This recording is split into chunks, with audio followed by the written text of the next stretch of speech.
Greetings and welcome, Colonists, to another episode of Let's Play or Let's Do a level of Outpost to Divided Destiny, Eden Mission 10.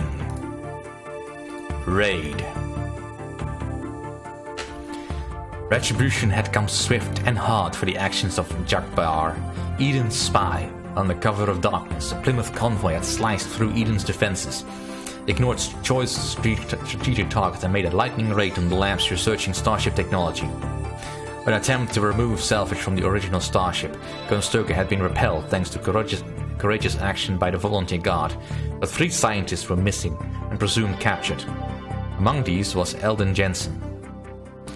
Axon had especially regretted Jensen's loss. Failure was always easier to take when it didn't have a face. Of course, there was nothing he could do.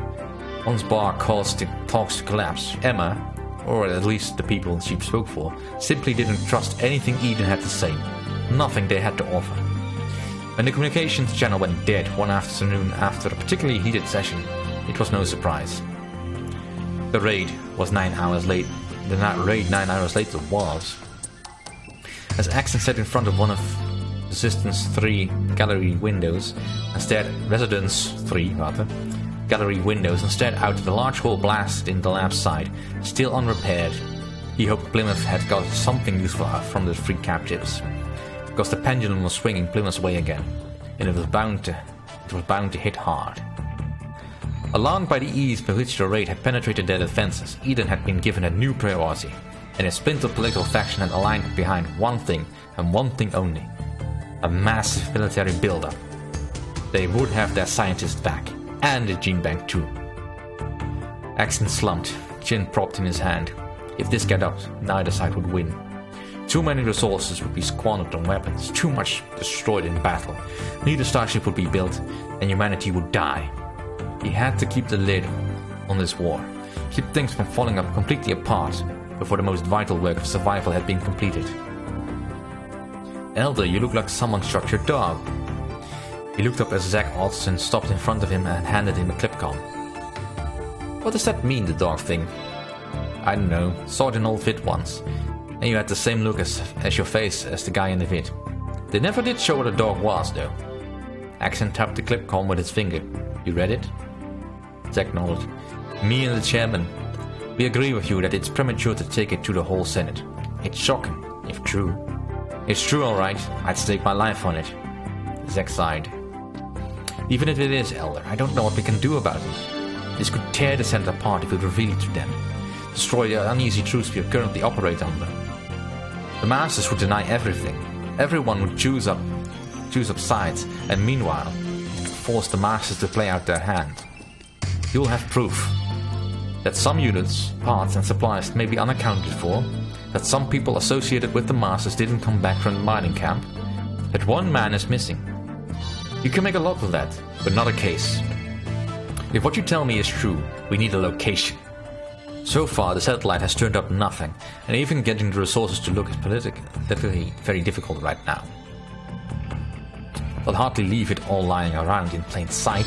They don't want either us or Plymouth to find it. I need more, Elder. Give me something to work with, and we can at least find it out in the Senate." He stood and started to walk away. Then he stopped and half turned back. "Assuming you're right about what they've got, and what they're going to do with it, do you think they'll have a chance?" Axon shrugged. "It's a lot easier to destroy something than to steal it. Even if they fail, they'll stir up Plymouth so bad they'll have no hope of ever getting the gene bank back. By any means. Either way, they win." Zack sighed, and humanity loses. Brooke impulsively stuck his hand in his pocket and felt a small transmitter card. Axon had assured him that it could be attached anywhere on any vehicle and still be effective, and that it would be extremely difficult to detect, even if someone were looking for it. It transmitted only in microsecond pulses at random intervals on a system of rotating frequencies normally used by suit radios, telemetry systems, vehicles, mining beacons, and other units one would expect to find active around the colony, and even out in the open country. None of which would make him feel any more comfortable about it. He didn't know what he would have to use it, or under what circumstances. And if one of the masters caught him with it on his person, well, he didn't know what would happen. On the other hand, he couldn't very well go out without it, especially when he suspected the reason for Echo's requested meeting at the Agrodome was to borrow another vehicle. At least, as he waited in the darkened structure looking up at the sharp pinpoints of the stars in the sky, he hoped so. It had been nearly a month since she'd made such a request of him, and Brooke was beginning to wonder if Axon's theories, as logical as they seemed, were totally off base. Part of him still wanted to believe that Echo wasn't the monster she seemed to be, that it was all some vast misunderstanding, or that she was, at least in some way, redeemable. He heard a crunch in a cornfield behind him. It would be impossible to come that way without destroying plants. That seemed irresponsible and out of character, even for Echo. He turned and peered back into the darkness. He could see the cornfield silhouetted against the moonlight coming through the far side of the dome, but no sign of a person. Echo? More rustling, closer. This wasn't right. It wasn't right at all. Echo, is that you? More rustling. Wherever you are, say something. He hesitated. No answer. I have a gun. Which was a lie, of course. He'd considered trying to black market a sidearm for his personal use. He was even pretty sure that Axon had one or two squirreled away somewhere that he might have talked him into parting with. But the dangers and disadvantages had always seemed to outweigh any benefit. Right now, those arguments seemed to have lost some of their weight. His eyes strained into the darkness, looking for some movement, some identifiable outline. Then in a flash it was there, charging through the nearest row of stalks, crashed into him, pinning him back against the clear blacks. Where's the gun, Brookie boy? Though you couldn't see the man's face, you could barely see at all with a thick forearm pinned against his throat. Brooke recognized the voice as G, one of Echo's more constant associates. He felt the man patting him down with a free hand and flinched as he touched the pocket with his transmitter in it. It was difficult to breathe, much less talk. Just a bluff, G. Didn't know who you were. G seemed satisfied and lessened the pressure, though he kept Brooke against the window. Brooke decided again to take the initiative. Where's Echo? Why the rough stuff? Somewhere safe. Things have gotten pretty hot around here for us, and Echo decided it was a time for a security review. Make sure you weren't followed, or any other such frag. I'm clean, G. You can see that. G nodded. Yeah, seems like it. He took half a step back, straight into the front of Brooke's shirt, then stepped back again. No hard feelings, Brookie boy. Brooke reached straight into his shirt and decided that the garment was never going to hang right again. Yeah, if you will just stop calling me Brookie boy. Name's Brooke, and I like it. Suit yourself. I got a message from you from Echo. I got a message from her. Next time, bring her message in person. She frowned, his face a blue mask were barely visible in the moonlight. Some advice. You be careful who you order around. She may have let you put the make on her, but she is a powerful lady, a dangerous lady, and she'll be more so before she's through. But until then, she needs favors. Cut to Gorf and tell me what it is this time. She needs a ride starting in 30 hours. Something with armor would be good. For a one-way haul. What? This one isn't coming back. Or at least not soon enough to make a difference to you. Call her it gone. I can't do that. Tell her I can get her a scout for a day. Maybe two, but that's it. Look, I don't negotiate here. I just deliver the message. She says come through. I suggest you come through. He smiled. It wasn't pleasant. Otherwise, it could be bad. She turned and walked away through the cornfield, leaving Brooke to curse the night. Axon sidled into the back row of a dim gallery that overlooked the ping-pong table and made some show of watching the tournament going on there. He glanced over at Zack, who was munching from a bag of some orange snack food. Zack saw Axon eyeing the bag and tilted it towards him. Carrot puffs. Want one? Not if a meteor just hit the last agrodome on New Terra. Zack frowned. You're the one who keeps insisting on these secretive meetings, Elder. You could just come to my office like anyone else. That would be too... search for the right word. Obvious. The less we're seen together, the better. Especially considering what I have in mind. You've got a location then? I expect to shortly, but then I don't think we can afford to wait on that. I want all the pieces in place when the time comes. Time comes for what? I told you, Axon, even if you can prove the existence of this resistance base, even if you can pinpoint it for me, there isn't much we can do. Even with the Master's spy blown, we can't just unilaterally move against him. Axon nodded. No, you can't. And if you reveal the existence of this thing in an open Senate meeting, it will change from a treasonous act into a subject of debate. But right now, it doesn't exist, and that can work to our advantage. Waved her hand at the players at the table below, the ball flying back and forth with blinding speed. That's why we're here rather than your office. I'm convinced the Masters are going to use their base to stage a preemptive strike against the Plymouth Gene Bank. You can't stop that. Maybe I can. I'm going to offer you an out. I don't understand. We can't destroy the base if it doesn't exist. How could the Masters raise an official protest if the base doesn't exist? They can't. Destroy their base? They laughed. With what, Elder? Are you going to go club them to death? I certainly can't allocate forces to go after them. If I could, I wouldn't need you. But you're on the Weapons Development Committee, Zack. You've been working around the clock to develop a new turret for the Tiger chassis. That's classified, and I know better than to ask how you found out. What's your point? Back on Earth, Zack, they had a very useful term. It was called plausible deniability. Point being, a vehicle under manual control normally will leave no record of its movements, and new weapons, well, new weapons need testing. Brooke had arranged to have the scout left outside the structure factory's far airlock. He had left the arranged door unlocked for Echo, and hoped this time she actually showed, not one of her goons. He leaned on the railing trying to look casual, and watched the unoccupied assembly machinery below running through a self-repair and maintenance cycle. Frag if he was going to let G rattle him. He heard the sound of boots on metal grating, and glanced up. Echo was walking purposely towards him up the catwalk.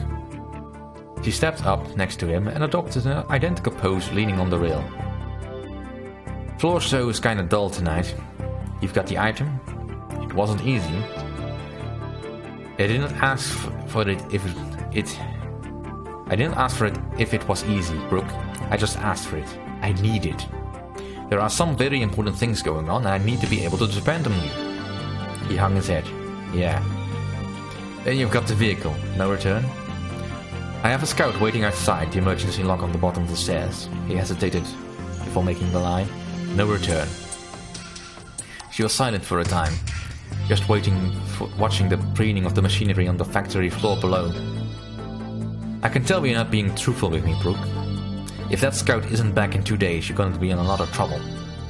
He hoped she wasn't as perceptive as she pretended. Okay, true. I'm not without my own resources, Brooke. I'm not above checking on you. Now, want to tell me why? He squirmed.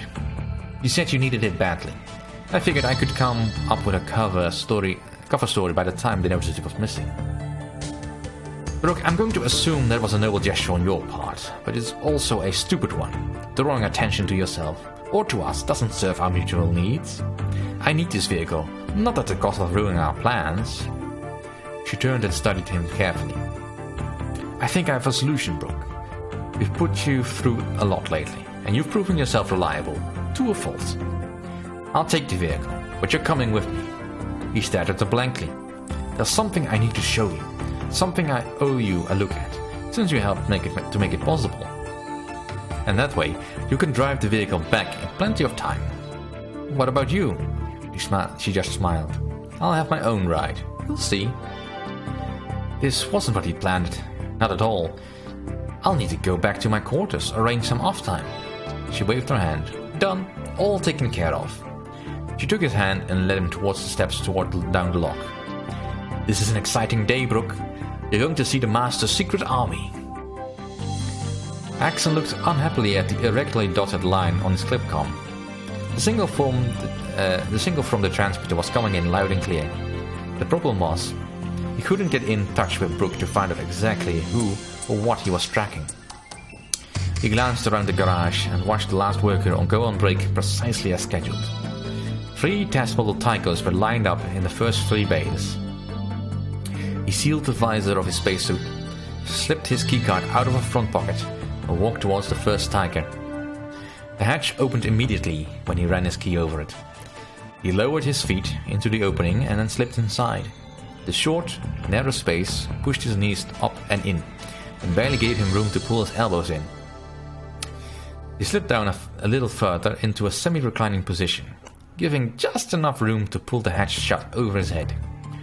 The emergency operations console swung down in front of him, and the screens and pads lit, giving him enough light to look around and examine the bare metal coffin he just climbed into. The compartment was designed for functionality, not comfort, and it certainly had never been intended for cross-country trips.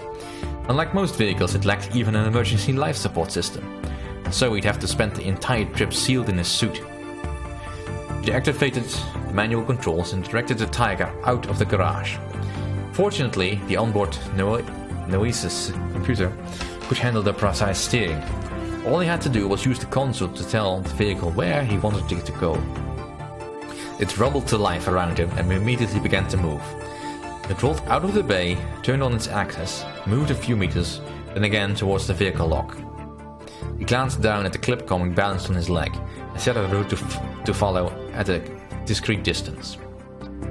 He wondered again where Brooke was, but it was too late to worry about that now. He'd soon be leaving Brooke far behind. Through the scout's window he could watch the suddenly surface wind kicking up a layer of dust that almost concealed the ground. He flexed his fingers apprehensively and wondered where Axon was. "Look," said Echo, pointing off to her left. "We have an escort." The dust was gusting down a slope in their direction, but at first he didn't see it. Then he started to pick up a few edges and managed to build a picture in his mind. He blinked to be sure that eyes weren't fooling him. It was an armored combat vehicle, a laser lynx, if he wasn't mistaken. In place of the normal Eden colors and bare metal, it had been painted in a mottled grey and orange camouflage pattern, making it very difficult to see. He looked Echo's way. "Yours, I assume?" She nodded. "Cobbled together from bits of the wreck you loaned us, and a second one unit we recovered from the battlefield near the old mining outpost. It's not our only combat-capable vehicle, but it's our best." "I'm impressed that you have it anyway. But I don't know what you expect to do with it. It's certainly no match for Eden's forces or Plymouth's either, if that's what you have in mind." "Agreed. If you were planning a full-scale attack, it could cause extensive damage. But a well-planned, well-targeted mission to destroy a single item might have a chance." She pointed out front. "Look there." Again, he didn't see anything at first. Then he made out irregular shifting shapes, like rippling hills. It took him a while to realize he was looking at a huge roof made out of camouflage netting. He could just make out a row of parked vehicles, a single structure, a command center, carefully painted in camouflage like the Lynx. "We're very proud of the netting," she said. It reflects radar just like open ground, and has an active thermal compensation to full infrared. Believe it or not, the netting was tougher to come by than the command center. She leaned back down leaned down to look up at the CC as they rolled around it. It's stripped inside, but all we really needed was a building with independent power generation and life support. It's much better than our first base, which was a played-out rare ore mine. It gave us a place to hide our people and collect materials. Then during the last relocation, we used the confusion to cover our own construction projects. By the time Eden was back up and running, so were we. As they passed a row of vehicles, Brooke could see that they all had been modified, crudely and probably at huge cost in labor. Weapons and armor plate had been welded all over them. Rifles, along with their own power supplies, salvaged from Plymouth Scorpions, seemed to be a favorite improvised weapons upgrade. There were convac that had what appeared to be part of a guard post turret grafted onto its upper deck. "We're ready to go, Brooke. Today, or tonight, rather. We'll move out under cover of darkness. hit them from the less defended side, the one away from Eden, use the less capable vehicles as decoys, and ram the Lynx right down their throat for a surgical strike on their gene bank. Echo, this is crazy! You've convinced most of the people that the destruction of Eden's gene bank was an accident, but you can't get away with this. You'll lose all your support. She grinned and shook her head. We'll ride back to a hero's welcome. The people don't like fighting. Why hadn't you noticed that? We'll have saved them from a disastrous and pointless war to steal the gene bank. Our vision of the future will be assured, and we can resume moving forward rather than sideways. They were approaching the lock when the radio cackled. Watch to command. We have incoming, 1 kilometer out, moving along the base of the East Valley wall. Echo looked suspiciously at Brooke, but said nothing to him. She switched the scout's transmitter to its lowest power setting and set a scramble. How many, Watch? Just 1, but it looks like a heavy combat unit. Frag. Command to Nest. The alarm is sounded. Deal with the incoming. And our operations begin. Now! Echo swung the scout completely around the CC and stopped just under the netting. He watched as a small swarm of suited figures emerged from the CC and climbed into the various vehicles. We had to talk Echo out of this before they both got killed. This won't work, Echo. Oh, that was convincing. It's a tiger, but it's only one tiger. We outnumber it, and we know the terrain. Whoever is running it will have no idea what the capabilities of most of our units are either. No, I think we'll win this easily.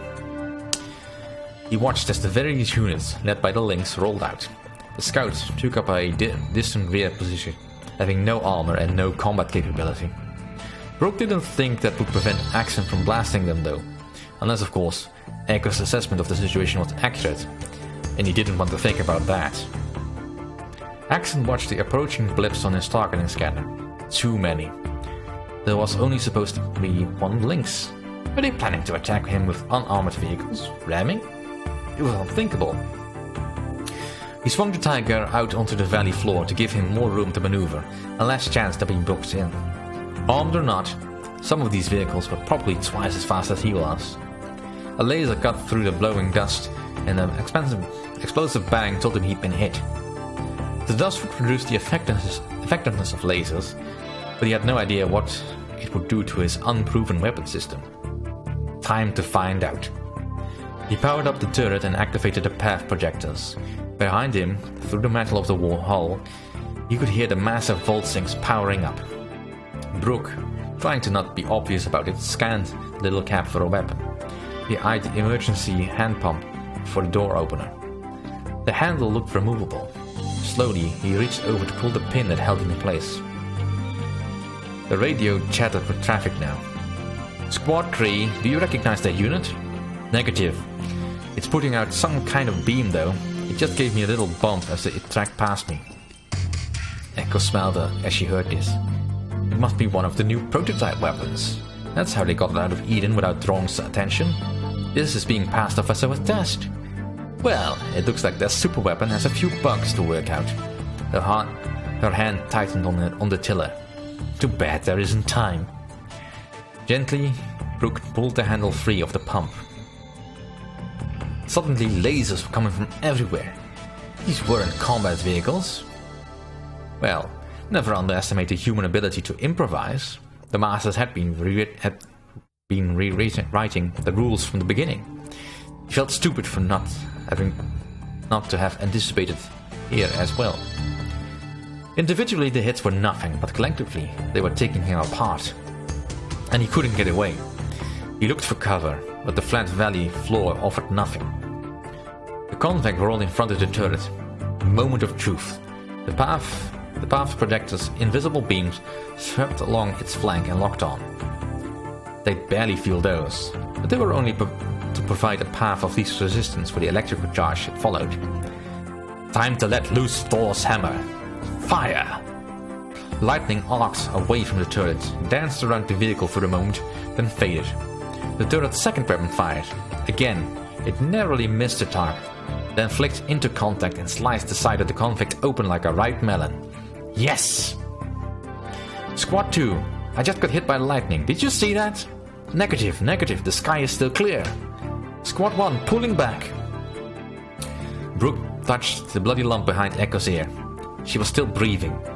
He pushed her aside so he could take the tiller. Things were looking better for Axon, and worse for him. He had to find some way of letting Axon know he was in the Scout, and get clear without the others giving chase. Squad 1, it's a new weapon. It looks like he's having targeting problems though. Stay close and move fast, we'll wear him down. Roger. In a few seconds, Axon would be surrounded again. If he was going to get his attention, it would have to be now. He slid the speed control forward and the Scout surged. He turned and headed right down Axon's throat. Axon looked at the Scout that was coming towards him at full charge, the lights blinking. It didn't look armed or, for that matter, modified in any way. Suicide attack? It could well be the Scout that Vandosia left Eden in hours before. This could be an excellent opportunity to take her out of the picture with no political repercussions. Maybe the only one he'd ever have. He locked the trackers and the turret began to spin. Where is Brooke? The question popped into his head out of nowhere, and it made his finger pause over the fire control. He could have gone with Vandosia, maybe even have been kidnapped. The lights on the Scout flashed, and he wished that he and Brooke had come up with some sort of code.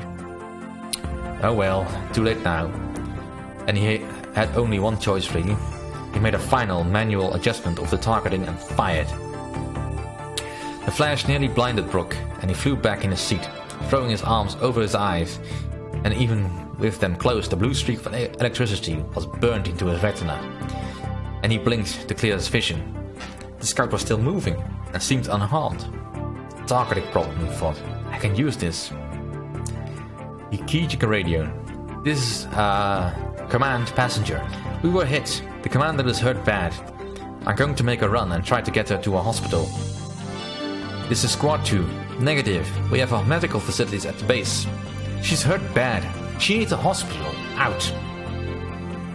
He flipped off the transmitter, gunned the speed control and blew through their lines and past the Tiger, which now had plenty of other problems to deal with. Then a voice from the radio said, Squad 3, something is wrong here. All units, your new priority is the Commander Scout. All units pursue and capture. Oh wonderful! They're all after me. And even if Axon hasn't figured things out, the Tiger will be too slow to catch up. The turret was in constant motion, firing as often as the Voltsyncs could cycle. The targeting system was self-correcting, learning as they practiced. It was only a matter of time before he was hitting more than not. The tiny compartment began to heat up, and even through his gloves the back wall was hot to touch. His suit air conditioner labored under the strain. Then he watched as the Scout roared past, and hoped he was right. When he saw the other vehicles withdraw and give pursuit, he knew he was. Time to close the trap. He had the clipcom configured as a secondary control console. He tapped the icon that would start Tiger 2 and Tiger 3 out of their hiding places up on the valley rim and down to meet their master's convoy. That should slow them down enough for his Tiger to close in on their flank, and they'd be easily sliced to ribbons. There'd be time to blow up the base later. Brooke steered the Scout on a zigzag course down the valley, dodging lasers all the way. He didn't see the Tigers until they were almost on him. He felt like a fly about to be clapped between a pair of giant hands. Then the Tigers turned and disappeared behind him. He glanced at the rear-view screen. The convoy was in chaos, boxed in, lightning flashed across the valley floor like a carpet blew fire. Once he reached a safe distance, he slowed, turned, and stopped to watch the show. Somebody else was watching too. I'm going to kill you. Echo sat motionless, inert, in the other seat. But she looked at him through narrow, bloodshot eyes, projecting a malevolence he had never imagined. I will kill you, and I will pull every gene sample ever taken from you, and I will personally burn them, so that there will never be another you. Brooke licked his dry lips and turned back to the battle. Axon was mopping up, but this was far from over. He thought of the data slip Axon had given him so long ago, with personal information he said could be used against Echo. It was time to read it, but if it wasn't already too late. Right. Let's get on to the mission. Commander, the Blight continues to consume New Terra. Our focus has been on building our starship, and we must continue our efforts to complete it. The natural disasters and meteor showers are increasing the intensity as well.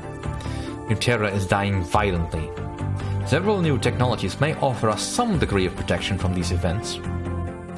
Our scientists have also developed plans for a reusable launch vehicle, RLV. This vehicle will have a higher initial expense, but its reusability will be more efficient as we complete our new starship. Unfortunately, our starship development has suffered a setback in the schedule. Recently, a small convoy of Plymouth units invaded our base and kidnapped several scientists who were working on our project. This foolish and desperate action has also ended our negotiations to peacefully acquire the gene bank from Plymouth. The Senate has unanimously approved preparations for a counterstrike to invade Plymouth and capture the gene bank. Well, acquire the gene bank. To help build the invasion force, our scientists have proposed several new weapons. We may need these to research these items to help assure our success. Soon, we will finish the gene bank, rescue the gene bank, finish our starship, and leave this infected world. Right, so that's quite a lot, but we can do this. Let's get started. Wow, that's bright. Alright, where do we want to be? Let's see. Who lays out this base? Oh, seriously, who lays out this base? Must be some blind buffoon. Production in surplus. Blind buffoon, rather. Alright, anything in the structure factory? Those 4 kits. Power levels optimal. Well, let's get a common ore smelter. Right. Let's get started on the improved launch vehicle. And whatever else I can do here. Let's get the leisure studies out of the way. We might as well. Alright, spaceport. Alright, so where is the closest bit of stuff we can use? I mean, I know there's this rare ore mine, but there must be something a little bit closer. This is closer. Do we have a dozer? Or a robo-miner? Looks like we don't. Alright, let's also start... manufactured. Let's start getting these road ready. Vehicle ready. Let's put this one here.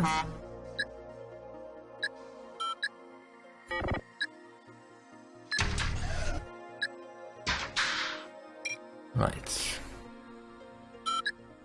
I mean, at this point, it's probably a better idea to mine closer to the base than too far away from it. Let's see, how many scientists do I have? 31. Well, I currently have enough scientists, but as soon as I start building buildings, of course, that will change. Alright, let's start building some... Oh, I don't have enough stuff for that. No, activate. Alright, let's get that going. Completed. Food production in surplus. Morale is fair. Power levels optimal.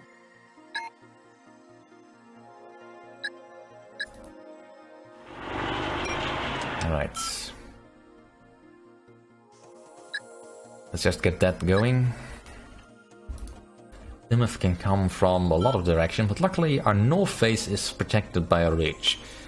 So we can... Oh, I did have some on. Well, at least we're not completely useless. Structure completed. Alright, let's get the common ore smelter built over here. Vehicle ready. Research completed. And there comes the first Plymouth vehicles. Well, I say vehicles. Tube completed. Alright, we need to set up some defenses over here.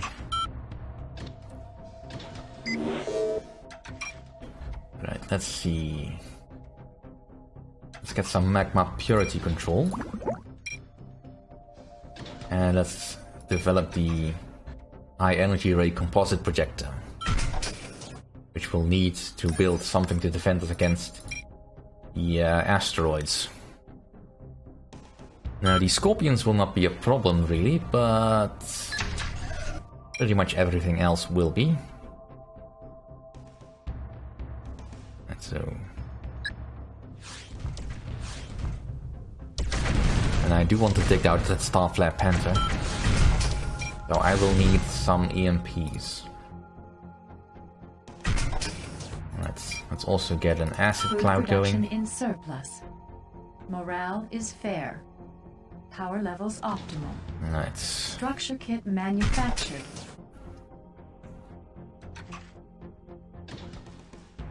Vehicle ready. Structure completed.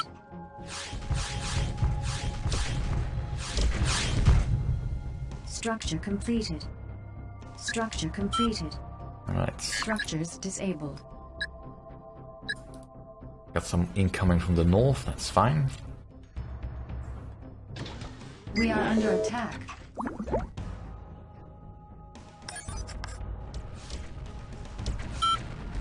Lasers are surprisingly good against those particular units. Morale is poor. Alright, let's get a recreation facility as well. Structures disabled. Morale is fair. Structure kit manufactured.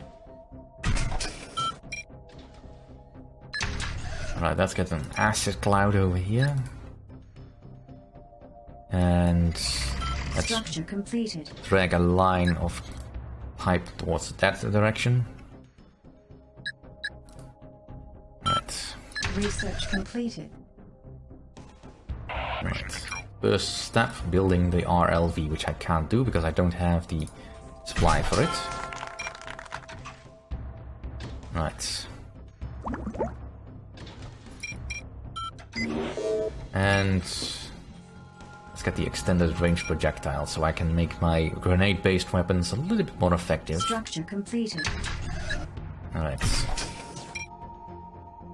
Vehicle ready.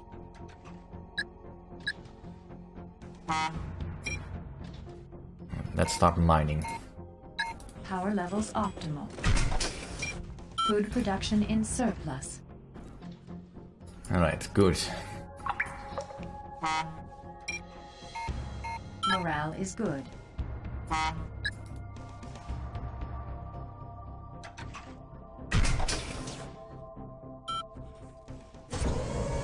Vehicle ready.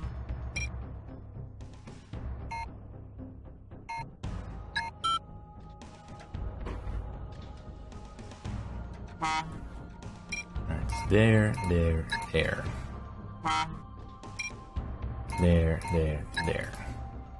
Right, you can come over here because we will need more trucks on Morale is fair. the rare metals. Tube completed. Right. Caution. Vortex watch initiated. Research completed. New mission objective. Well, of course there is.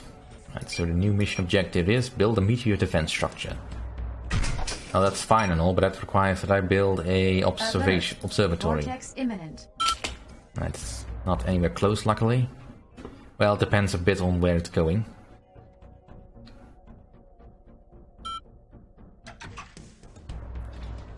Right. Structure completed. Still more incoming over here. Vortex detected.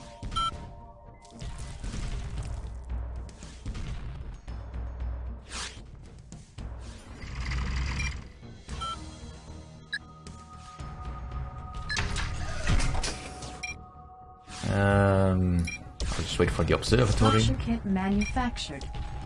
Our colony is under attack. Right, let's get some more defenses going. Because I can't leave my units all up here. Structure kit manufactured. Power levels Also get a optimal. repair vehicle going. Alright. Structure repaired. Still can't build the Reduction RLV. in surplus. Tube completed. Right, let's get the multi-tainment concern, that thing. And then we'll probably have enough scientists for a good long while. Vehicle ready.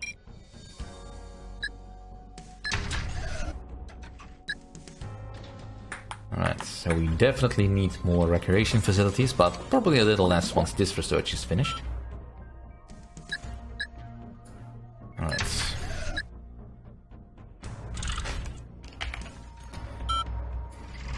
Let's get a tube Caution. overall Meteor that watch way. initiated. Research completed. Morale is fair. Alright, Our let's get colony is under a... attack. where is it? Meteor defense. Alert.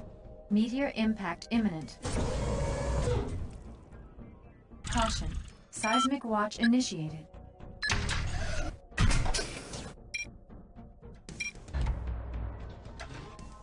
And we got more units coming in from the north. Warning. Meteor approaching. So luckily nowhere near us. Alert. Seismic event imminent. Structure completed. Structure repaired. Research completed.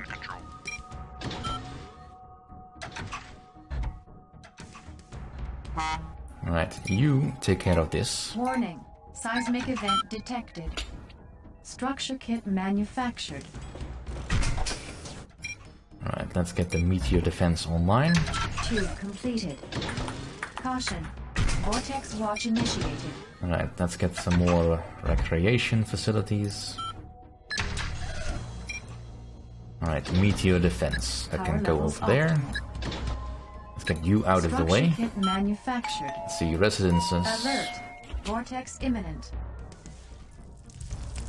Our colony is under attack. Food production in surplus. Caution. Electrical storm watch initiated. Caution. Electrical storm watch initiated. Warning. Vortex detected. We are under attack. Well, that facility is done. Structure disabled. Alert. Electrical storm imminent. Alert. Electrical storm imminent. Structure repaired. Right, let's get some Tiger EMPs going. Tiger EMPs tend to be Electrical storm detected. Warning. the backbone of Electrical most of storm my defensive detected. structure because they can Morale shoot is twice the fair. number of things that will stop an enemy dead in his Structure tracks. Morale is poor. Vehicle ready. Alright, we've got incoming. As soon as we deal with this, it should be fine. Structure completed. How about you don't move forward, We you are under doofuses? attack. Common metal storage needed. Caution. Meteor watch initiated. Morale is fair. Structure disabled.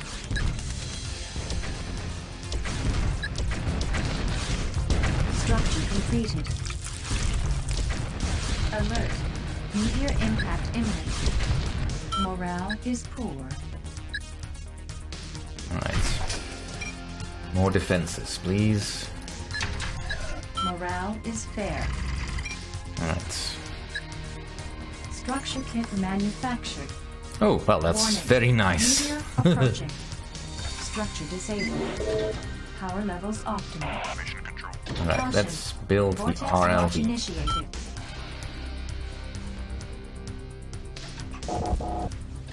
We are under attack. Food production in surplus. Tube completed. Alert. Vortex imminent. Alright, and now similarly over here. Research completed. Structure disabled. Alright. Advanced armoring systems. RLV ready. Warning. Vortex detected. Alright, so now we have the meteor defense that should hopefully defend us. Caution. Vortex watch It initiated. catches most of the asteroids, but again, with the word most, you gotta be a little bit careful. Structure disabled. Because most is always fewer than the number you actually wanted to hit. Vortex imminent.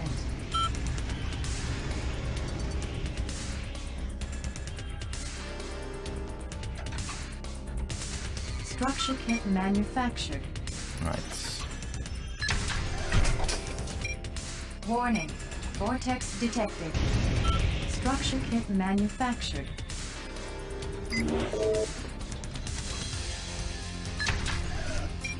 Structure disabled.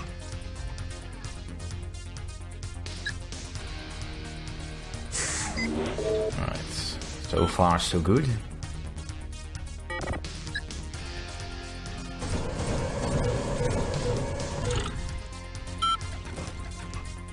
Right, let's get rid of this. Because people don't like it if there's something not operational. Power levels optimal. Alright, let's also get a Gorf. Structure disabled. Research And let's keep building some Tiger AMPs. Meteor watch initiated. Structure completed. Tube completed. Caution. Seismic watch initiated. Alert. Meteor impact imminent. Food production in surplus. Structure kit manufactured. Caution. Electrical stormwatch initiated. Vehicle ready. Alert. Seismic event imminent. Structure disabled.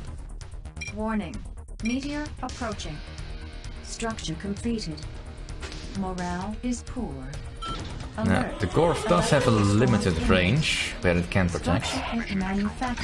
So that's something you have to keep in mind. Alright, let's get the artificial lightning going. Seismic event detected. Our colony is under attack. Warning. Electrical storm detected. That's gonna cause havoc. Disabled. Alright, let's get the Gorf. Morale is fair.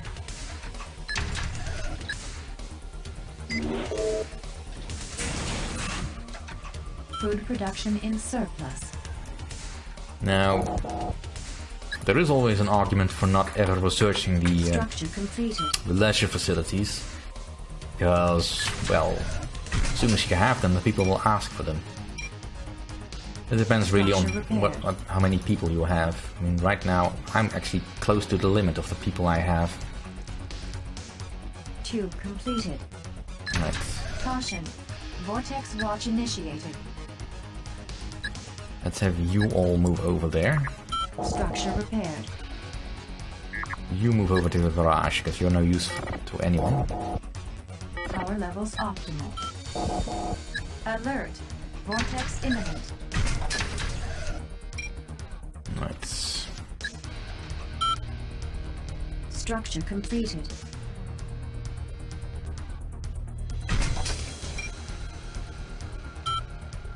Warning. Vortex detected. Right. Structure kit manufactured. We are under attack.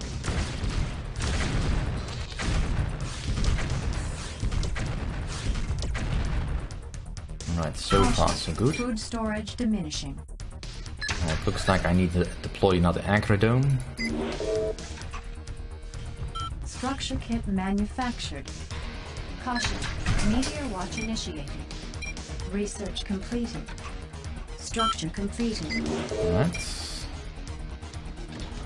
Let's get some solar power going, which will be another way to get the energy going. Needed. Alert. Meteor impact imminent. Right, stand your ground.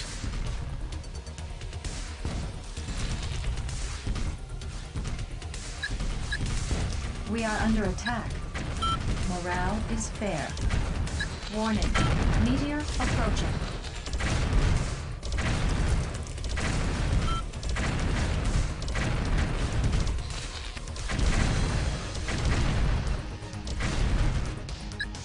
Morale is good. Right. Agrodome over there. Food production in surplus. You can go away. Right. Go into the bay. And I think this one has gone on long enough. I'll put a cut in here. Thank you all for watching. See you next time.